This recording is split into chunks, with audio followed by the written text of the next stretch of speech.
ప్రియమైన సహోదరి సహోదరుడా, ప్రభువైన యేసుక్రీస్తు వారి నామం పేరిట మీ అందరికీ శుభవందనాలు. ఈ ఉదయకాలము పరిశుద్ధ గ్రంథంలో నుంచి మత్తయి సువార్త 25వ అధ్యాయము 21వ వచనాన్ని ధ్యానాంశముగా తీసుకుందాం. అతడు యజమానుడు, బలా నమ్మకమైన మంచి దాసుడా, నీవు ఈ కొంచెములో నమ్మకముగా ఉంటివి.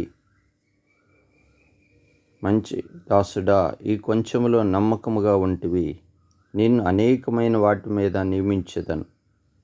నీ యజమానుని సంతోషములో పాలు పొందుదు అని అతనితో చెప్పాను. ప్రియ సహోదరి సహోదరుడు, ఇక్కడ పరలోకపు యొక్క రాజ్యమును గురించి మాట్లాడుతూ మరి తలాంతులను ఇచ్చినట్లుగా మనం చూస్తున్నాం. ప్రతి మనుషునికి కొన్ని తలాంతులు దేవుడు ఇచ్చేవాడిగా ఉన్నాడు. అవును, ఆ ఇచ్చిన తలాంతులను మనం చక్కగా వాడుకొనాలని హెచ్చరిస్తున్నాడు. అవును, 5 తలాంతులు ఒకనికి, 2 తలాంతులు ఒకనికి, 1 తలాంతు ఒకనికి. మరి యజమానుడు తన పనివానికి ఇచ్చి దేశాంతరము పోయినట్లుగా పరలోక రాజ్యం ఉన్నదని వాక్యలేఖనాల ద్వారా బయలుపరుస్తున్నాడు. ఇదిగో 5 తలాంతులు ఇచ్చిన వ్యక్తి ఇంకొక 5ని సంపాదించాడు. 2 తలాంతులు ఇచ్చిన వ్యక్తి ఇంకొక 2 తలాంతులను సంపాదించాడు. 1 తలాంతు ఉన్నటువంటి వ్యక్తి మాత్రం భూమిలో దాన్ని పాతిపెట్టాడు. పాతిపెట్టి పైపెచ్చి అంటున్నాడు, అవునయ్యా యజమానుడా, నువ్వు విత్తని చోట కోయివాడువు, చల్లని చోట కూర్చుకున్నవాడువు, కఠినుడు అని నేను ఎరుగుదును, అందుకే భూమిలో పాతిపెట్టానయ్యా అని చెప్తున్నాడు. ఆ మొదట 2 వాళ్ళని అంటున్నాడు ప్రభు, బలా మంచి దాసులారా, మీరు కొంచెంలో నమ్మకంగా ఉండి మరి హెచ్చైన వాటిని కూడా మీరు పొందుకుంటారు అని వారితో మాట్లాడుతున్నాడు. మరి ఆ 3వ వ్యక్తిని, ఆ దాచబడిన తలాంతును దాచుకున్న వ్యక్తిని అంటున్నాడు, సోమరి అయిన చెడ్డదాసుడా, నేను విత్తని చోట కొయ్యవాడనని చల్లని చోట పంట కూర్చోవని నీవు ఎరుగుదువా అని. సోమరి అయిన చెడ్డదాసుడా, ఇతన్ని వెలుపట చీకటిలో త్రోసివేయండి. పనికి మాలిన దాసుడు గనుక అక్కడ పండ్లు కొరుకుట ఏడ్పు ఉంది అని సెలవిస్తున్నాడు. కాబట్టి ప్రియ సహోదరి సహోదరుడా, ఈ అంశం మనకేం బోధిస్తుంది అంటే, మన ఆధ్యాత్మిక జీవితంలో ప్రతి వ్యక్తి యొక్క జీవితంలో దేవుడు కొన్ని తలాంతులు ఇచ్చేవాడిగా ఉన్నాడు. ఉదాహరణకు, కొందరికి పాటలు పాడే తలాంతు, కొందరికి ఆరాధించే తలాంతు, కొందరికి పరిచర్య చేసేటువంటి తలాంతు, కొందరికి స్వార్థ ప్రకటించే తలాంతు, కొందరికి ప్రార్థన చేసేటువంటి తలాంతు, కొందరికి మరి ఇతరులను ప్రోత్సహించి దేవుని మందిరానికి నడిపించేటువంటి తలాంతు. ఈ రీతిగా మనం తలంచినప్పుడు ఆత్మీయంగా ప్రతి వ్యక్తి యొక్క జీవితంలో వానికి దేవుని యొక్క ఉద్దేశ ప్రకారం వాని సామర్థ్యం కొలది వానికి కొన్ని తలాంతులు దేవుడు ఇచ్చేవాడికి ఉన్నాడు. అయితే ప్రియ సహోదరి సహోదరుడు, ప్రాముఖ్యమైన మాట ఏంటంటే, నీవు దేవుని సంఘములో ఉంటున్నప్పుడు నీకు ఇచ్చిన తలాంతును చక్కగా వాడగలుగుతున్నావా? లేక సోమరిగా నిష్ఫలిగా ఇచ్చిన తలాంతును భూమిలో పాతిపెట్టి మరి దేవుడే చూసుకుంటాడులే ఆ పని యావత్తులో అని అంటున్నావా? ఆ విత్తని చోట కోయివాడు ఆయనే, చల్లని చోట కూర్చుకున్నవాడు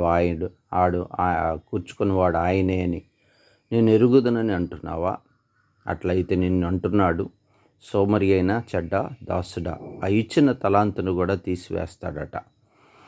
కాబట్టి మన ఆధ్యాత్మిక జీవితంలో ప్రభు మనల్ని హెచ్చరిస్తుంది ఏంటంటే, ఇచ్చిన తలాంతులను మనం చక్కగా వాడుకొని దేవుని ఆత్మీయ పరిచర్యలో మనం ఉండేవారముగా ఉండాలని, తద్వారా ఆ ఇయ్యబడిన తలాంతులను మనం వాడుతున్నప్పుడు దేవుడు ఇంకా శ్రేష్టమైన తలాంతులను మనకిచ్చి దేవుడు మనల్ని ఆశీర్వదించేవాడిగా, బలా నమ్మకమైన మంచి దాసుడా అని పిలిచేవాడిగా, ప్రభు యొక్క సంతోషంలో పాలు పొందేవాడిగా మనల్ని చేసేవాడిగా ఉన్నాడు. కాబట్టి ప్రియుడా, నీ ఆధ్యాత్మిక జీవితంలో నువ్వు ఎలా ఉంటున్నావు ప్రియ సహోదరి సహోదరుడా? మరి ఇచ్చిన తలాంతులను చక్కగా వాడుకుంటున్నావా? వాడి దేవునికి మహిమ తీసుకొస్తున్నావా? లేక ఇచ్చిన తలాంతులను భూమిలో పాతిపెట్టి ప్రభువే చూసుకుంటాడులే అంటున్నావా? అట్లయితే మరి శాపగ్రస్తమైనది చీకటి పండ్లు కొరికేటువంటి స్థానాన్ని పొందుకుంటాం. ప్రభు దగ్గర నుంచి సోమరి ఆయన చెడ్డదాసుడా అని పిలిచేవారిగా మిగిలిపోతాం. కాబట్టి కాళ్ళు చేతులు కట్టబడి చీకట్లో త్రోసివేయటం మంచిదా? దేవుని సంతోషంలో పొందుట మంచిదా? నేను ఆధ్యాత్మిక జీవితంలో చక్కగా దేవుని తలాంతులను వాడుకొని దేవుని మహిమార్థమై వాడబడి ప్రభు యొక్క రాజ్యంలో పొంది సంతోషముగా బలా మంచి దాసుడా అని దేవుని సన్నిధిలో పొందుకునే కృపను, ఆశీర్వాదాన్ని పొందుకునే కృపను మనం పొందుకునే వారు ఉన్నాం. ప్రభు సహాయం కొరకై వేడుకుందాం. పరిశుద్ధుడా, ప్రేమ కలిగిన తండ్రి, దయగలిగిన రాజా, సర్వాధికారి స్తోత్రములు. మీరిచ్చిన లేఖన భాగాలను బట్టి వందనాలు. నిజమే ప్రభా, మాకు ఇచ్చిన తలాంతులు శ్రేష్టమైనవి. వాటిని మేము చక్కగా వాడుకునే కృప మాకు దయచేయం. అవి వాడుకొని బలా మంచి దాసులుగా ఉండి నీ రాజ్యములో సంతోషముతో పొందే కృప దయచేయం. ఇదిగో ఆ చెడ్డదాసుల వలె ఆ తలాంతులను వాడని వారముగా ఉంటే దయతో మమ్మల్ని క్షమించి సహాయం చేయం. అవును, ఆ చెడ్డదాసుడికున్న ఆ వెలుపటి చీకట్లో పడవేసి ఏడ్పును, పొండ్లు కొరుకును, కాళ్ళు చేతులు కట్టివేసే అనుభవంలో నుంచి మమ్మల్ని విడిపిస్తురని సమృద్ధి అయిన ఆత్మీయ జీవితాన్ని మాకు దయచేయండి. యవన కాల బిడ్డల భవిష్యత్తును దీవించండి. కుటుంబాలను ఆత్మీయంగా కడుతురండి. తలాంతులను వాడుకునే కుటుంబాలుగా సంఘములో తలాంతులను వాడుకునే వారిని మీరు లేవనెత్తురండి. సహాయం చేయం. పరిశుద్ధాత్మ నింపుదలతో మీ బలమును, కృపను అనుగ్రహించము. ఈ దినమంతా మీ కృపలో బలపరుస్తురమ్మని మీ చేతికి అప్పగించుకుంటూ యేసు నామమున ప్రార్థించి వేడుకుంటున్నాం తండ్రి. ఆమేన్.